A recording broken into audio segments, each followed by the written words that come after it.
ಸ್ನೇಹಿತರೆ, ಕೃಷ್ಣ ಜನ್ಮಾಷ್ಟಮಿಯ ಅಂಗವಾಗಿ ನಾವು ಹೋಗಿದ್ವಿ ಜಗನ್ನಾಥ ಮಂದಿರಕ್ಕೆ. ಜಗನ್ನಾಥ ಮಂದಿರ ಅಂದರೆ ಪೂರಿ ಜಗನ್ನಾಥ ಅಲ್ಲ, ಬೀದರ್, ಕರ್ನಾಟಕದ ಬೀದರ್ನಲ್ಲೇ ಮಂದಿರ ಇದೆ ಜಗನ್ನಾಥ ದೇವರದು. ಅಲ್ಲಿಗೆ ಹೋಗಿದ್ವಿ. ಬನ್ನಿ, ನಿಮಗೂ ಸಹ ದರ್ಶನ ಮಾಡಿಸ್ತೀನಿ. ಹೊಸ ಮಂದಿರ ಕಟ್ಟಲಾಗಿದೆ, ಎಲ್ಲಿದೆ ಅಂತ ಸಹ ಹೇಳ್ತೀನಿ.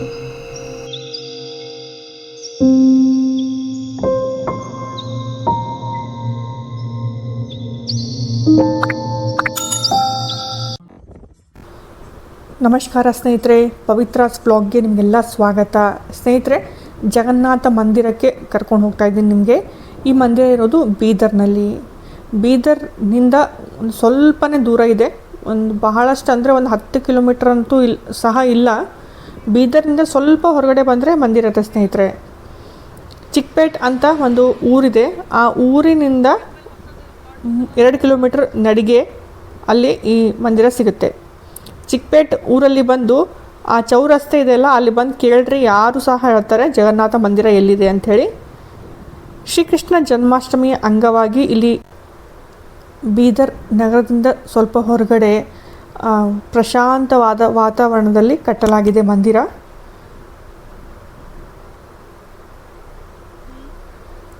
ಕೃಷ್ಣ ಜನ್ಮಾಷ್ಟಮಿಯ ಅಂಗವಾಗಿ ಇಲ್ಲಿ ಪ್ರಸಾದದ ತಯಾರಿ ಮಾಡ್ತಾ ಇದ್ದಾರೆ.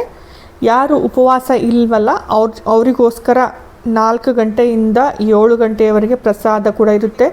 ಆಮೇಲೆ ಸಾಯಂಕಾಲ ಪ್ರೋಗ್ರಾಮ್ಸ್ಗಳು ಇರ್ತವೆ ಅಂತ ಹೇಳ್ತಾ ಇದ್ದಿದ್ರು.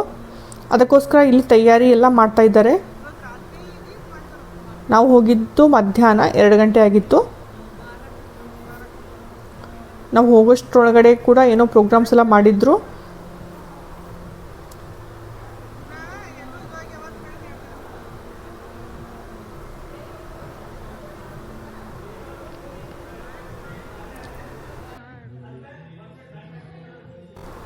ಸ್ನೇಹಿತರೆ, ಶ್ರೀ ಜಗನ್ನಾಥ ಮಂದಿರ ಇದು.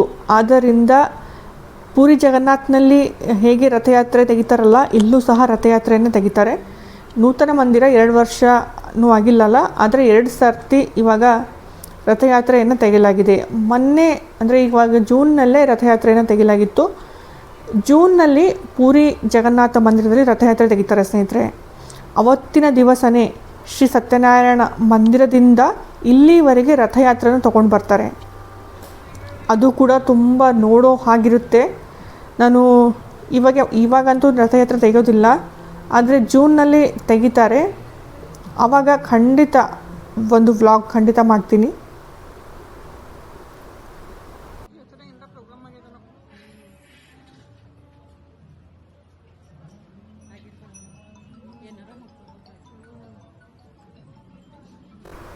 ಸ್ನೇಹಿತರೆ, ಪ್ರತಿ ರವಿವಾರ ಇಲ್ಲಿ ಪ್ರೋಗ್ರಾಮ್ಸ್ಗಳು ಜರುಗುತ್ತವಂತೆ.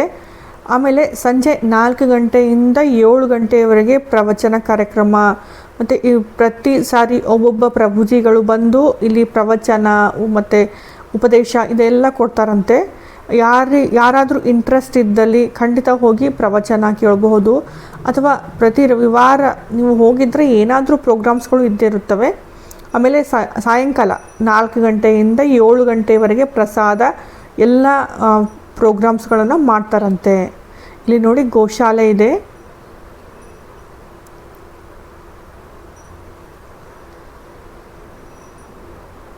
ಗೋಗಳಿಗೋಸ್ಕರ ಏನಾದರೂ ದಕ್ಷಿಣ ಕೊಡಬೇಕಾದ್ರೆ ಇಲ್ಲಿ ಬರೆಯಲಾಗಿದೆ. 600 ರೂಪಾಯಿ ದಕ್ಷಿಣ ಕೊಡಬಹುದು ಅಂತ ಬರೆಯಲಾಗಿದೆ. ಅಲ್ಲಿ ಇಂಟ್ರೆಸ್ಟ್ ಇದ್ದವರು ಕೊಡಬಹುದು.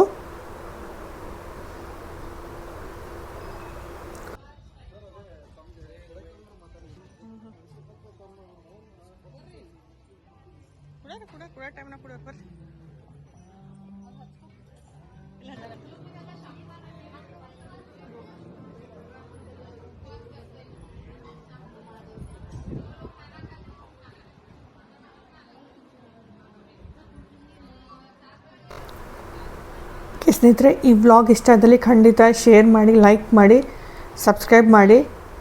ಇಷ್ಟ ಆದಲ್ಲಿ ಖಂಡಿತ ಸಬ್ಸ್ಕ್ರೈಬ್ ಮಾಡ್ಕೊಳ್ಳಿ. ಮುಂದೆ ಇನ್ನೂ ಚೆನ್ನಾಗಿರುವಂತಹ ವ್ಲಾಗ್ಸ್ಗಳು ಬರ್ತವೆ, ಇನ್ಫಾರ್ಮೇಷನ್ ವ್ಲಾಗ್ಸ್ಗಳು ಬರ್ತವೆ. ಇಲ್ಲಿ ಏನೇನೋ ಗಿಡಗಳನ್ನು ಹಚ್ಚಿದ್ರು, ನೋಡಿದರೆ ಒಂದೆಲೆಗದ ಬಳ್ಳಿ ಥರ ಇತ್ತು, ಆದರೆ ಅದು ಅಲ್ಲದು. ಅದನ್ನೇ ನೋಡ್ತಾ ಇದ್ದಿದ್ವಿ ನಾವು.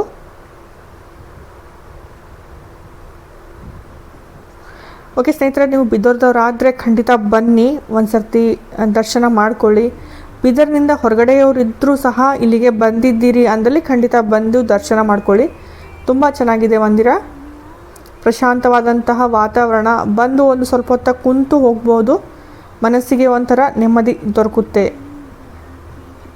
ಸಿಟಿಯಿಂದ ಹೊರಗಡೆ ಇರೋದ್ರಿಂದ ಶಾಂತ ವಾತಾವರಣ ಇದೆ. ಇಲ್ಲಿ ಬಂದು ಒಂದು ಸ್ವಲ್ಪ ಹೊತ್ತು ಕುಂತು ಹೋಗ್ಬೋದು ಸ್ನೇಹಿತರೆ, ತುಂಬ ಚೆನ್ನಾಗಿದೆ. ಇಷ್ಟ ಆದಲ್ಲಿ ಖಂಡಿತ ಲೈಕ್ ಮಾಡಿ, ಶೇರ್ ಮಾಡಿ, ಸಬ್ಸ್ಕ್ರೈಬ್ ಮಾಡ್ಕೊಳ್ಳಿ. ಧನ್ಯವಾದ ಸ್ನೇಹಿತರೆ, ನಮಸ್ಕಾರ. ಮುಂದಿನ ವ್ಲಾಗ್ ಜೊತೆಗೆ ಮತ್ತೆ ಸಿಗ್ತೀನಿ.